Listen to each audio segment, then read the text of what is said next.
こんにちは、村雲です。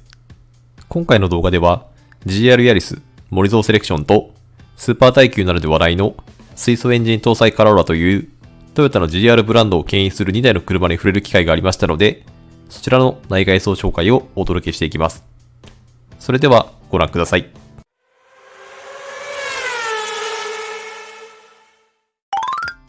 まずは GR ヤリスから展示車両の仕様紹介です。今回紹介する車両のグレードは RZ ハイパフォーマンスがベースとなったモリゾーセレクションとなっています。ちなみにモリゾーというのはトヨタ自動車の社長である豊田章男社長のドライバーネームとなっています。後ほど紹介しますが、外観、内装ともに専用装備が付けられていることに加えて、この車両にはパーソナライズという個人のドライバーの特性に合わせてステアリングアシストやアクセルレスポンス、4WD の駆動配分の最適化が実施される特典や、今後の車両開発を通じてアップデートされた性能を随時織り込んでいくサービスが付与されるのが特徴となっており、22年の夏頃にはエンジンのトルクアップが予定されているそうです。この売り切りでなく、売ってからがスタートというコンセプトのため、上質なサービス内容を踏まえた料金をキントというサブスクリプションの形で提供していくのがこの車両の特徴です。キントの値段設定については、こちらの動画で検証したことがありますが、随時アップデートが追い込まれるというキント独自の価値観を踏まえると、コスパとしては良いかと思います。その他仕様としては、ベースの RZ ハイパフォーマンスがベースとなっているため、パワートレーンなどは基本的に同じであり、直列3気筒の 1.6 リッターターボエンジンが搭載された 4WD であり、全日本ラリーなどで鍛えられた非常に魅力的なパワートレーンとなっております。外観色はエモーショナルレッド2、内装色はブラックとなっており、キント限定の取り扱いとなっているため、車両本体価格の設定はなく、月額が 54,340 円からとなっています。外観紹介を行っていきます。GR ヤリスはベースのヤリスとはフロントフェイスの意匠が異なり、マトリックスファンクショナルグリルと呼ばれる四角形に大きく口を開けたような大開口のグリルとなっており、見た目の迫力だけでなく空気の導入量を増やし、エンジンの冷却効果を高めるといった機能性を兼ね備えたものとなっています。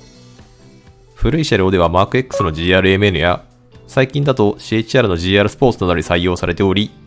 幅広い車種に適用してもデザインとして調和しているのが地味にすごいことだと思っています。フロントのサイド部分はカナード形状となっており、そこからつながるフロントのフェンダーの盛り上がりがどっしり感を演出し、ただのコンパクトカーではない雰囲気を漂わせています。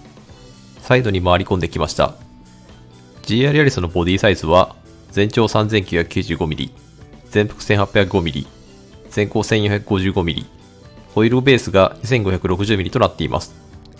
この数値はノーマルのヤリスと比べて全長プラス 55mm、全幅マイナス 45mm、全幅に関してはプラス 110mm となっており、もはや別物の車両となっています。この全幅拡大の恩恵として、左右のホイールの間隔であるトレッドがリアで最大 90mm も拡大されており、4WD 方式と相まって安定した走りにつながっていることが読み取れます。その他、特徴として、フロントガラスにはモリゾーのサインが入っており、こちらに関しては GR ヤリスのファーストエディションのみの特典でしたが、モリゾーセレクションにも追加されています。また、ルーフにはカーボン材料が採用されており、ルーフを軽くすることで重量を低くするというカスタムカーによく見られる手法をヤリスに標準で実施していることに、この車両への思い入れを感じます。ちなみに GR ヤリスのさらなり攻めた仕様である GRMM ヤリスの外観紹介に関しては、こちらの動画で取り扱っています。改めてサイドのデザインですが、このリアフェンダーの盛り上がりがすごいですね。先ほど車幅がプラス 110mm と紹介しましたが、車室内の幅としては 1430mm から変わっておらず、プラス 110mm 分が全てトレッドの拡大に伴うフェンダーの拡大に使用されていることが潔すぎます。ルーフに関してもドライバーの頭上を頂点になだらかに傾斜しており、こちらは空力を意識したものとなっております。このため内装紹介の際に触れますが、後席の頭上スペースとしてはかなり辛いものとなっていました。斜め45度からです。このメタリックのレッドのボディカラーと相まって、欲求がある GR ヤリスのデザインがすごく際立っています。ホイールサイズとしては、ハイパフォーマンス仕様と同じ 22540R 18インチのホイールが装着されていますが、モリゾーセレクションの特別仕様として、ホイールキャップにモリゾー選手が在籍しているレーシングチーム名であるルーキーレーシングのロゴが追加されています。こちらに関しては正直なところ言われてもわからないレベルかもしれません。また、足回りに関してもコイルスプリング、ショックアブソーバーがルーキーレーシングのチームカラーである白、青、黄色に塗装されていますが、こちらも言われないと気づかない部分かと思います。モリゾンセレクションの外観上の変更点は以上であるため、外観のデザインから所有満足度を満たしてくれるかというと、そうではないかなと思います。リアに回り込んできました。繰り返しになりますが、このフェンダーの盛り上がり具合は異常だと思います。このどっしり感はコンパクトカーのそれではないですし、このワイドボディキットを後付けしたかのようなデザインがメーカー純正として発売されていることに改めて驚きます。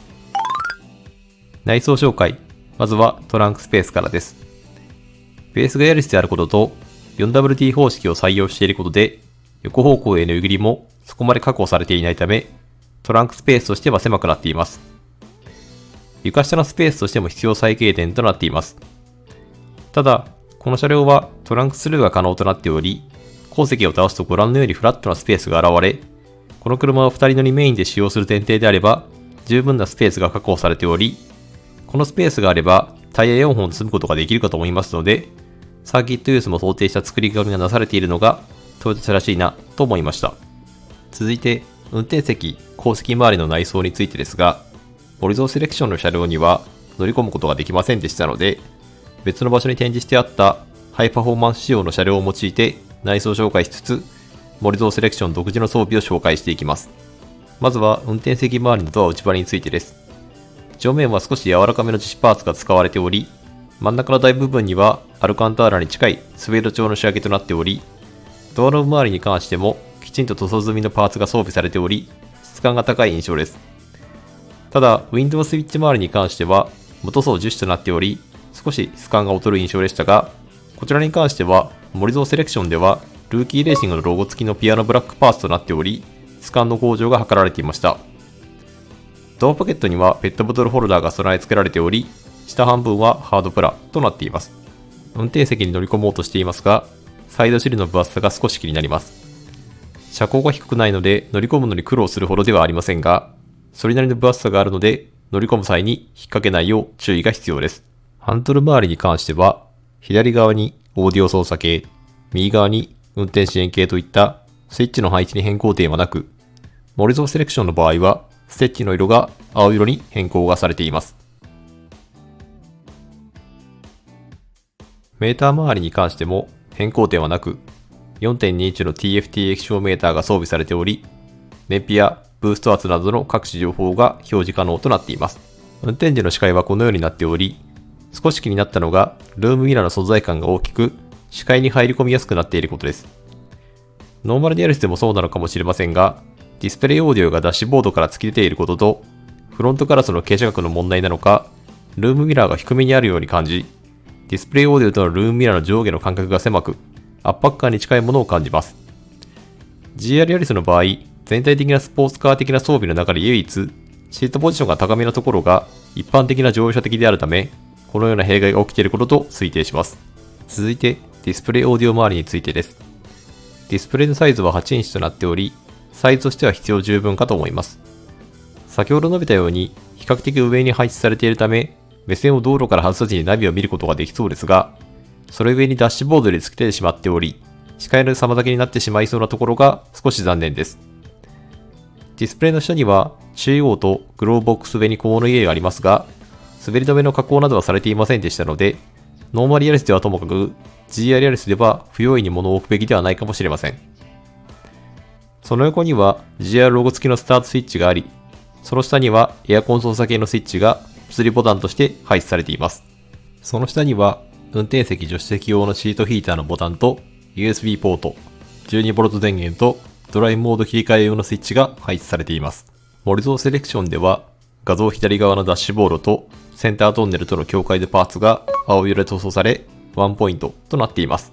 その後ろには MT 仕様であるため、マニュアルのシストノブが配置されており、ストローク量も短く、スコスコ入ってくれる印象でした。その後ろにはシフトダウン時にエンジン回転数を自動的に調整してくれる IMT の機能のスイッチや、アイドリングストップのオンオフスイッチが配置されています。私自身 GR ヤリスに試乗したことが何度かありますが、GR ヤリスのアイドリングストップからの復帰時の振動はなかなか大きかったので、私が所有するとなった場合は、常にアイドリングストップはオフにしそうです。その横にサイドブレーキが配置されています。森蔵セレクションの場合は、シフトノブ、パーキングブレーキのステッチがブルーとイエローへと変更されているのが特徴となります。パーキングブレーキの横には、ペットボトルホルダーが縦に2個配置されていますが、深さもそこまで深くなく、助手席の人にとっては、パーキングブレーキが邪魔で置きづらいように思えるので、ドアポケットのものを使用するのが無難かと思います。その後ろにはちょっとした小物入れがあります。グローブボックスの中も標準的なサイズ感となっていました。GR ヤリスのシートはこのような形となっており、サイドサポートの張り出しが大きく、包み込むように体を支えてくれるので安心感が高いです。ただ、先日したようにシートポジションがスポーツカーのカテゴリーでは高めに感じるので、シートポジションを下げるために社外品へと交換されている方が多いのではと思います。森蔵セレクションの場合は、ヘッドレストのロゴがルーキーレーシングへと変わり、シートに施されているステッチの色が青と黄色の組み合わせとなり、森蔵セレクションにおける内装の変更点は以上となります。続いて、運転席を私のドライビングポジションに合わせ、後席へと乗り込みます。乗り込む際には頭上注意ですが、クーペほどではないので、比較的乗り込みやすい方かと思います。乗り込んだ際の視界はこのようになっており、前席のシート形状がスポーツ形状であるため、圧迫感が強く、前方視界はほとんどありません。足元スペースとしては、身長170センチの私のドライビングポジションに合わせた状態で、足元スペースはこのくらいであり、窮屈というほどではありませんでしたが、頭上スペースがほぼなく、手のひら1枚入るかどうかぐらいだったので、身長170センチ以上の方は、頭が天井に当たってしまうと思われ、快適な状態とは言えないと思われます。シートの形状としては、前席ほどとは言えませんが、サイドのサポートは張り出しており、体を支えてくれそうな形状となっています。ただ、先ほど申し上げた頭上スペースの狭さや、後席窓が非常に小さいことによる圧迫感などから、長時間のドライブには耐えられないかと思いますので、後席に人が乗っている際には、適度な休憩を取るべきかと思います。GR ヤリス森蔵セレクションの内外装紹介まとめです。森蔵セレクションとして、いくつか通常の GR ヤリスとの変更点を紹介しましたが、見た目に大きな差別化はなされておらず、所有満足度を満たしてくれるほどの変更点はなかったように思います。やはり目玉はパーソナライズとアップデートのサービスであり、レースの現場での日々の進化が随時織り込まれることはこれまでになかったことであり、自身がこの車を所有していると自然とモータースポーツへの興味が高まり、結果としてメーカーの求める車好きが増えて、スポーツカーが売れるといった好循環が生まれると思いますので、このサービスの成功のいかんを注目していきたいです。続いて、水素カローラの外装紹介です。こちらの車両は、森蔵選手が所属するルーキーレーシングのチームがスーパー耐久と呼ばれるレースへと参戦する際に使用している車両であり、最大の特徴はノーマルのカローラスポーツと異なり、先ほど紹介した GR ヤリスに搭載されているパワートレーンと同じ 1.6 リッターターボエンジンと 4WD が組み合わされており、さらにその動力源がガソリンでなく水素が使用されていることです。そのため走行時に二酸化炭素を排出せず、水素に関しても再生可能エネルギーを元に生成すれば、エンジンを使用しているにもかかわらず、カーボンニュートラルを達成できる画期的なものであり、出力に関しても昨年度から進化を重ね、通常のガソリンエンジン使用時と同等の値が担保され、燃費や水素タンク搭載の課題がクリアできれば、カーボンニュートラル達成のための新たな選択肢となり得るパワートレーンとなっています。フロントフェイス周りに関しては、ノーマルのカローラスポーツとほぼ変更点はなく、リップスポイラーや牽引フックが装着されているにとどまっています。ただ、GRLS 同様、フェンダーに関しては前後タイヤ周りともに大きく拡大されています。もともとベースのカローラスポーツは、その他のカローラシリーズよりも幅広な 1790mm という車幅となっており、そこからさらにフェンダー部分が拡張されているため、カラーリングの影響でそう感じづらいかもしれませんが、GR ヤリス以上のどっしり感となっています。サイドに回り込んできました。水素カローラの詳細なボディサイズは不明ですが、レース仕様ということもあり、車高がベース車両よりも下げられていることは確実です。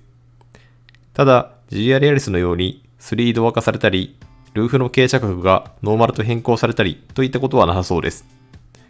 このあたりはカローラスポーツのベースの素性が良いためではないかと考えられます。ホイールサーチに関しても詳細は不明ですが、ボルクレーシングの18インチホイールが装着されており、非常に見た目がマッチしていました。ノーマルカローラにもマッチしそうです。リアに回り込んできました。リアのデザインを見ると、GR ヤリスと異なり、ベースのボディがあり、それをベースにワイドボディ化されていることがリアフェンダー周りの外観からよくわかります。その他特徴として、真ん中に一本立ちのマフラーが装着されており、少し後付け感があるところがまだまだ開発段階であることが感じられ、レースの中でどんどん進化させていくという GR のコンセプトを象徴しているように感じます。斜め45度からの見た目はこのようになっており、ベースがカローラとは思えない迫力となっています。この水素カローラの展示は2月26日、27日のみの展示となっていました。正直なところ、そこまで派手に宣伝もされていなかったので、空いているかなと思って伺ったのですが、結構な人だかりができており、今後のモータースポーツの一つの転換点であるカーボンニュートラルへの取り組みの注目度の高さが伺えました。私自身 EV で何度かスポーツ走行を体感したことがあるのですが、やはり音を含めた五感を刺激する体感がモータースポーツには必要であることを EV に乗るたびに実感したため、従来のモータースポーツの魅力を維持していくためにも、この取り組みは成功してほしいところです。おまけですが、この水素カローラ展示場に私が伺った際、たまたま森蔵こと豊田社長がおられたので、写真を撮っていただきました。現状、2022年のサプライズイベント第1位となっており、おそらく更新されることはないかなと思っています。スープラに載っていることなどはお伝えできたのですが、YouTube やっていることであったり、こちらからの質問などはできなかったですね。お会いできて写真を撮っていただけただけで光栄でした。今回の動画の内容としては以上となります。このチャンネルでは他にも新型車の情報や愛車のスープラ関連の DIY 情報の発信を毎週行っております。自動車好きの方の参考となる情報を発信していけるよう努めていきますので、動画の高評価とチャンネル登録のほどよろしくお願いいたします。また、動画内で実施してほしい企画などありましたら、コメント欄までよろしくお願いいたします。それではご視聴ありがとうございました。